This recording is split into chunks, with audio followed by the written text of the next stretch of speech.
Bonjour à tous, nous sommes le samedi 8 décembre et comme tous les samedis pendant ce calendrier de l'Avent, je vais vous présenter un top 5. Aujourd'hui, c'est le top 5 des romans à partir de 9 ans que j'ai lus cette année. Ce ne sont pas forcément des livres qui sont sortis en 2018, mais ce sont des livres que j'ai lus en 2018.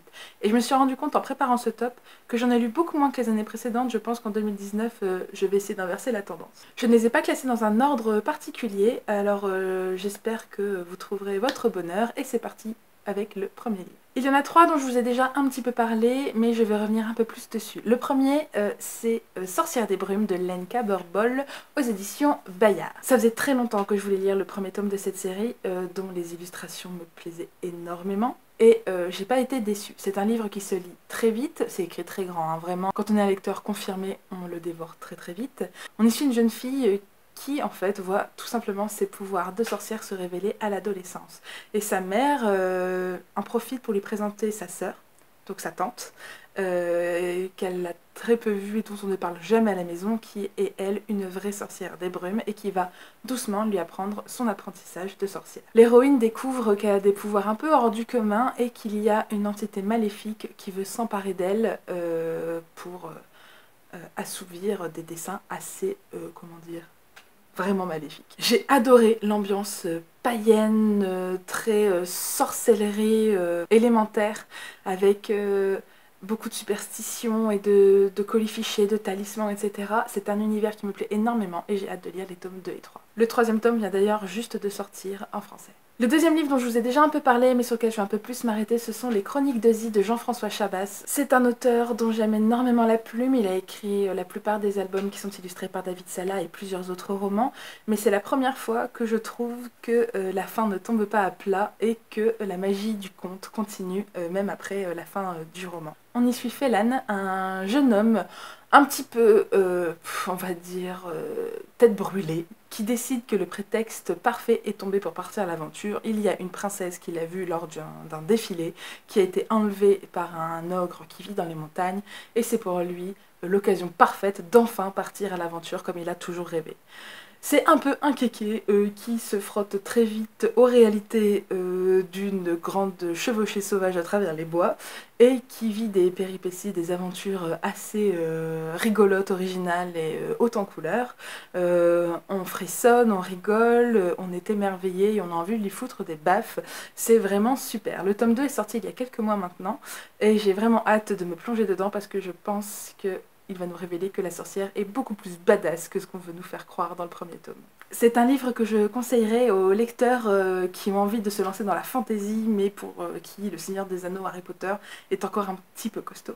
3e livre dont je vous ai déjà parlé, mais que j'ai absolument adoré, il fallait que je le mette dans ce top, c'est le premier tome du Club de l'Ours Polaire, Stella et les Mondes Gelés d'Alex Bell, et c'est chez Gallimard Jeunesse. Ce roman est super parce qu'il véhicule des idées d'acceptation assez cool tout en étant une vraie grande aventure. On y suit Stella, une petite fille qui était adoptée par un explorateur assez chouette qui est elficologue et qui est du coup assez spécialisé dans les mœurs des fées.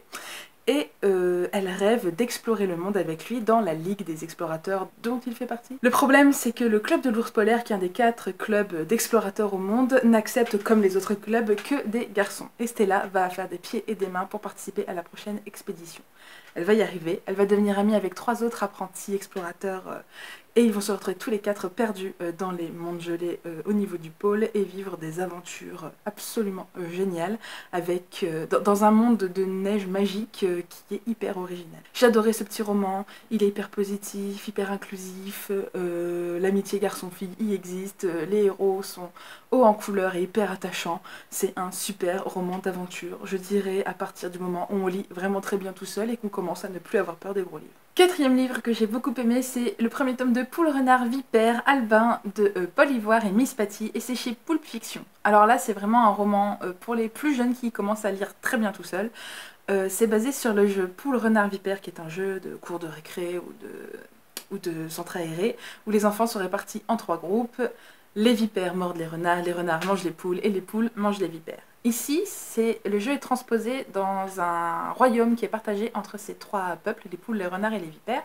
Et suite à de très très longues guerres, on a décidé qu'un no man's land existait entre ces trois royaumes pour éviter de nouveaux bains de sang et que chacun vive chez soi sans se mélanger. Le petit poussin Albin va se retrouver malgré lui au milieu d'un complot qui vise à déclencher une nouvelle guerre pour pouvoir s'approprier de nouveaux territoires. Il va se retrouver dans ce no man's land et malgré lui devenir l'ami d'une jeune vipère et d'une petite renarde, et tous les trois ils vont essayer de démonter ce complot et de garder la paix dans ces royaumes. C'est un grand roman d'aventure accessible aux plus jeunes avec des personnages hyper attachants et on prend pas les enfants pour des crétins. Enfin, il y a des histoires de complot politique, il y a de la prison, il y a des scènes de bataille assez épiques, des trahisons, enfin c'est vraiment super chouette, mais c'est hyper accessible et ça c'était super.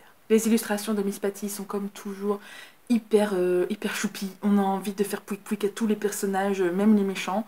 Elles sont hyper dynamiques, elles servent excessivement bien le propos du roman et c'est une grande réussite. Le dernier roman dont je vais vous parler, je viens juste de le finir et je pense que c'est mon petit coup de cœur de cette fin d'année, c'est Nevermore de Jessica Townsend et c'est aux éditions Pocket Jeunesse. Ce livre a eu un succès retentissant en Amérique et en Grande-Bretagne, il était temps qu'il arrive chez nous et je comprends pourquoi il a fonctionné. Alors certes, c'est l'histoire d'une jeune fille qui vit dans un monde où, étant né le jour du Merveillon, qui est le jour où l'on change d'air dans le calendrier de ce monde-là, elle est une enfant maudite et on lui attribue toutes les catastrophes qui ont lieu dans le pays et elle est condamnée à mourir le jour de ses 11 ans. Étant la fille du chancelier de ce pays-là, c'est pas forcément facile tous les jours et elle vit une vie assez misérable jusqu'à son anniversaire, où elle est sauvée par un homme barbu qui arrive avec un parapluie magique pour l'emmener dans un royaume merveilleux où elle va se faire des amis et devenir quelqu'un de plus important. Ça ressemble beaucoup à Harry Potter, bah oui, ce côté enfant malheureux qui découvre un univers magique, effectivement ça ressemble, mais à part ça, c'est vraiment un univers très très chouette.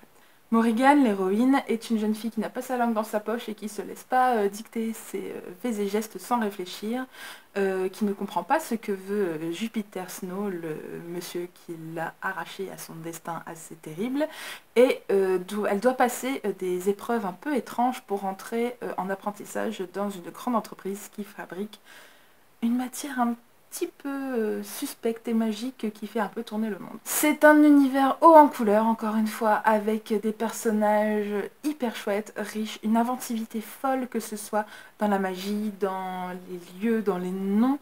Il y a beaucoup d'humour, un peu pince sans rire, très britannique, et quand même un aspect assez sombre et un petit peu inquiétant qui devrait vraiment plaire à tous les enfants qui aiment à la fois partir à l'aventure et connaître des frissons. C'est un super roman que je conseille en boucle en librairie tellement je le trouve très chouette et j'espère qu'il rencontrera énormément de succès. J'ai hâte de lire le deuxième tome. Voilà, j'espère que ce petit top 5 vous aura plu. N'hésitez pas si vous avez des questions ou si vous avez d'autres suggestions à faire dans les commentaires en dessous. Je vous retrouve demain pour une nouvelle illustration, j'espère qu'elle vous plaira et en attendant de vous revoir, je vous souhaite comme d'habitude d'excellentes lectures.